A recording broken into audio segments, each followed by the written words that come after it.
بسم اللہ الرحمن الرحیم۔ جناب نبی کریم صلی اللہ علیہ وسلم نے اپنی امت کو زندگی گزارنے کے اصول اور طریقے بتلائے ہیں۔ اللہ کے نبی جناب محمد رسول اللہ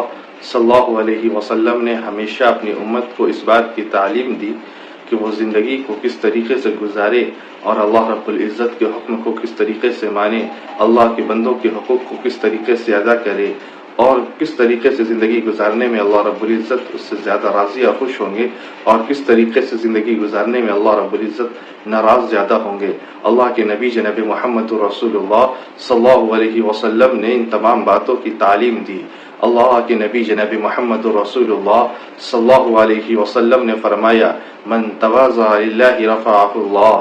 جو تواضع اختیار کرتا ہے، جو عاجزی اختیار کرتا ہے اور جو اپنے آپ کو کمتر سمجھتا ہے، اللہ رب العزت اس سے راضی ہوتے ہیں۔ اللہ رب العزت اس کو دنیا میں بلند مقام و مرتبہ عطا فرما دیتے ہیں۔ اور جو عاجزی اختیار نہیں کرتا، جس کے اندر گھمنڈ ہو، جس کے اندر تکبر ہو، جو اپنے آپ کو بہت کچھ سمجھ رہا ہو، جو اپنے آپ کو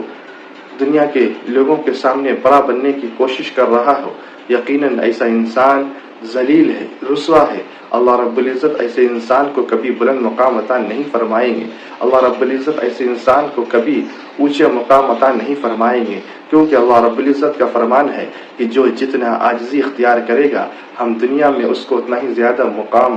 بلند عطا فرمائیں گے، اور جو جتنا زیادہ گھمنڈ اور تکبر کرے گا، ہم اس کو اتنا ہی گرا دیں گے۔ اللہ کے نبی جناب محمد رسول اللہ صلی اللہ علیہ وسلم نے اسی لیے فرمایا، من تواضع للہ رفعہ اللہ، کہ جو اللہ تعالیٰ کے واسطے عاجزی اختیار کرتا ہے، اللہ اس کو بلند کر دیتے ہیں، اللہ رب العزت اس کو اونچا مقام عطا فرما دیتے ہیں۔ اور جو عاجزی اختیار نہیں کرتا، جو اللہ رب العزت کے لیے اپنے آپ کو حقیر اور کمتر نہیں جانتا، سب کچھ ہونے کے باوجود بھی یہ انسان اس بات کو سمجھے کہ میں معمولی سا انسان ہوں، اللہ کا بندہ ہوں، میری کوئی حیثیت نہیں ہے، اگر اللہ معاف کر دے تو ہم بخش دیے جائیں گے، اور اگر اللہ ہمیں پکڑ لے تو ہم پھر گناہوں میں گرفتار اور مبتلا ہو سکتے ہیں۔ اس لیے ہم عاجزی اور انکساری کے ساتھ زندگی گزاریں گے، اور کسی بھی اعتبار سے ہمارے اندر گھمنڈ اور تکبر نہیں ہوگا۔ اگر یہ سوچ یہ فکر ہوگی تو یقیناً اللہ تعالی ہم سے راضی ہوں گے، اور اللہ رب العزت ہمیں دنیا میں بھی اور آخرت میں بھی بلند مقام عطا فرمائیں گے۔ اور جو اس کے برعکس زندگی گزارے گا، اللہ رب العزت اس کو دنیا میں بھی ذلیل و رسوا کر دیں گے، اور آخرت میں بھی وہ رسوا ہوگا۔